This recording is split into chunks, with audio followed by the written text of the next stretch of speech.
یہ ایمان افروز لازوال داستان خدا تعالیٰ اور خدا کے رسول اور اسلام سے انتہائی زیادہ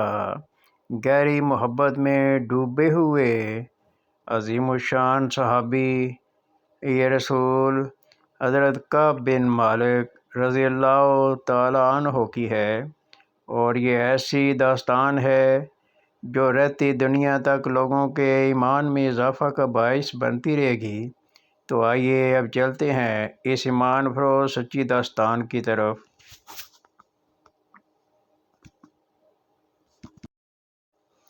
آج ایک انتہائی سچے اور ایمان والے عاشق رسول صحابی رضی اللہ تعالیٰ عنہ کا جو انتہائی ایمان افروز واقعہ بیان کرنا ہے،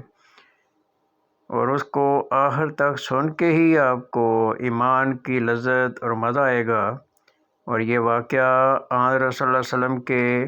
غزوہ تبوک کے موقع پر پیش آیا۔ تو اس سے قبل آپ سے درخواست ضرور کروں گا کہ چینل کو اگر سبسکرائب نہیں کیا تو سبسکرائب کر لیں، لائک اور شیئر بھی کریں تاکہ آئندہ آنے والی ویڈیوز آپ تک پہنچتی رہیں۔ یہ واقعہ تو حضرت کعب بن مالک رضی اللہ تعالیٰ عنہ کا ہے۔ تو آئیے انہوں نے جو واقعہ خود اپنی زبان سے اپنے بیٹے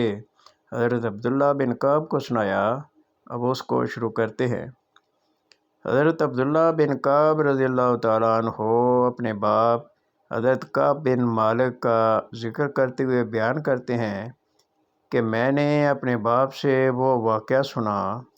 جس کا تعلق غزوہ تبوک میں شامل نہ ہونے اور اس وجہ سے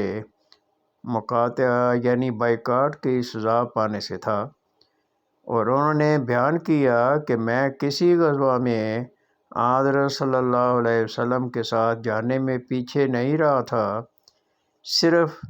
غزوہ تبوک میں یہ غلطی ہوئی۔ ہاں، غزوہ بدر میں بھی شامل نہ ہو سکا تھا،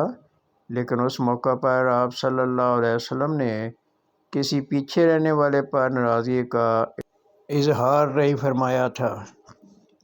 دراصل اس وقت رسول اللہ صلی اللہ علیہ وسلم اور مسلمان قریش کے قافلہ کو روکنا چاہتے تھے اور لڑائی کا ارادہ نہ تھا،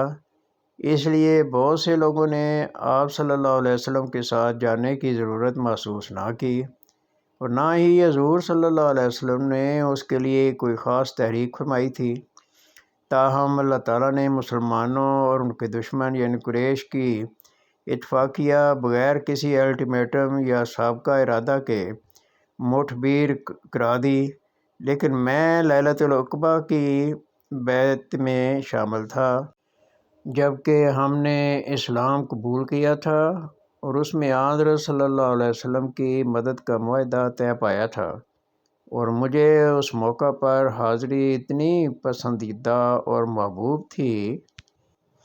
اور اس پر اتنا فخر ہے کہ اس کے مقابلہ میں بدر کے موقع پر غیر حاضری کی زیادہ خلش محسوس نہیں کرتا۔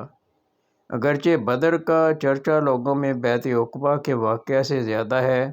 بہرحال غزوہ تبوک کے لیے حضرت صلی اللہ علیہ وسلم کے ساتھ نہ جا سکنے کی یہ وجہ نہ تھی کہ مجھ میں کوئی کمزوری یا مالی تنگی تھی، بڑی اچھی صحت اور خوب مالدار تھا، اور اپنی 2 سواریاں بھی تھیں۔ حضرت صلی اللہ علیہ وسلم کا طریق یہ تھا کہ جب مہم پر جانے کا ارادہ کرتے تو اس کے پروگرام کو بڑی حد تک مخفی رکھتے، اور جدھر جانا ہوتا اس کے الٹ سمت سفر کا آغاز کرتے۔ دوستو، اس داستان عشق و محبت کا سلسلہ ابھی جاری ہے، تو اگلی ویڈیو کو آپ ضرور دیکھیں، اور انشاءاللہ آپ کو اس کا لطف آتا رہے گا۔ انشاءاللہ کوشش ہوگی کہ روزانہ آپ کو ایک نہ ایک قسط آپ کو سنائی جاتی رہے۔ اچھا، خدا حافظ۔